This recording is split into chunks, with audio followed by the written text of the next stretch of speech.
Hey guys, good afternoon, and welcome to episode 36 of the At the Coffee Table podcast. I am Jason Klink, your host, and I wanted to do a live stream broadcast for the podcast today to talk about opinions. And with the impending election, the national and local election coming up in a week, everybody has their opinion. Everybody has an idea who they're voting for. Maybe they don't, but everybody has an opinion. And I think in this chaotic time where, as Americans, we're kind of split down the middle, the far left and the far right, in my opinion, are tearing apart the Constitution and our constitutional rights as citizens of this country. And I think they're just letting it play out as a drama within the news media, who's bought and paid for, and every night on the TV. And they've taken a serious pandemic, a deadly pandemic, and made it political, and shut down the country and shut down businesses. I saw today that your senators and congressmen decided they worked hard enough and they're going to go home till after the election. And no stimulus for the country, the economy, and no more work for 2 weeks. That's after having majority of the summer off. So as Americans, we get our opinion, and that's my point. And we also have choices. We have choices to make, and that's what the politicians, I think, forget, that we have the power of the choice. It doesn't matter if you're voting Republican or voting Democrat. I'm voting Libertarian because I have for the last 4 or 5 years. And it's because I identify with the platform. I identify with the majority of the issues that's on that platform. And I've heard the whole thing, you're wasting your vote, you're wasting your time. But my vote would be wasted if I was voting for someone that I think that represents me as my government representative. It doesn't matter if it's at the local level, all the way up to the national level. You know, I've always been an independent voter. I was an independent for majority of my adult life until I started recognizing the Libertarian Party. I think that third party candidates really have an opportunity, not this election, but maybe some subsequent elections. But it has to start at the local level. And to get third party candidates any kind of traction, it's got to start at the local level.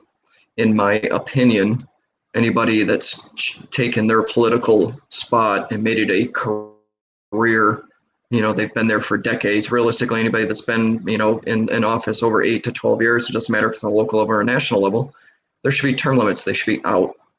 You know, there's something to be said about having experience and being a seasoned politician, I guess, or a seasoned representative when you're in the national government. But I think if you're there 20 and 30 and 40 years, you've well outserved your purpose. And having the idea, the fact that there is a term limit, that you will be replaced after a period of time, maybe that'll make them work harder and work for the lobbyists less. So, you know, this is going to be a short podcast today, guys, just because of the fact that, you know, it's just based on everybody's opinion. And if you look at all the social unrest and what's going on in the country, it almost brings to light the fact that the government may have been playing us for many, many decades. If you think back, you know, just 30 years ago, the only source of information that we had instantly was the news. So the news could factor into an election at any point because what we saw in the news was gospel. Now with having information that's instantaneous right at our fingertips to be able to go and find and do our own research, I think that the politicians are blind enough to not even realize this. They don't play to it. I think the way that debates play it on TV is ridiculous. It's turned into what I can do for you as your representative to what the other person can't do. And in their opinion, what the other person can't do. And it's even beyond an opinion. They'll swear on a stack of Bibles that the other candidate can't do what they can do, instead of them working for us and telling us what we can or what they can do for us. So it's a very interesting time. It's a time to really implore some empathy empathy for your neighbors, for your fellow citizens, to be able to have conversations and shake hands afterwards. Well, in the time that we could shake hands.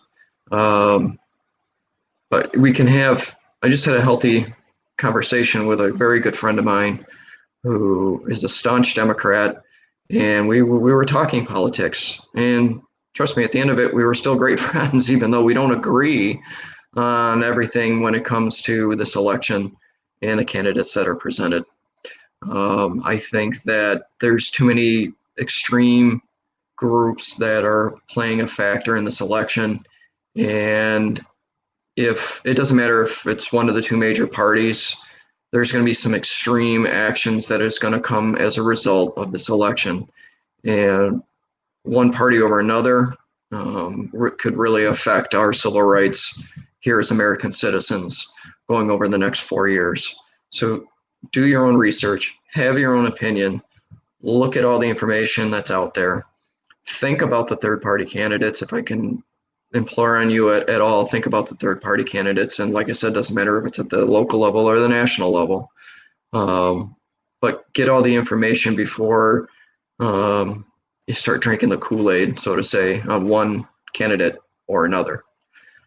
So this is a quick podcast today. Just wanted to share my thoughts and my opinion on the fact that we all get the right to have an opinion, as long as we get to have the right to have healthy conversation and not tear each other down or tear each other apart, because the politicians are doing that well enough for all of us. So with that, take care of yourselves, take care of each other, have a great day.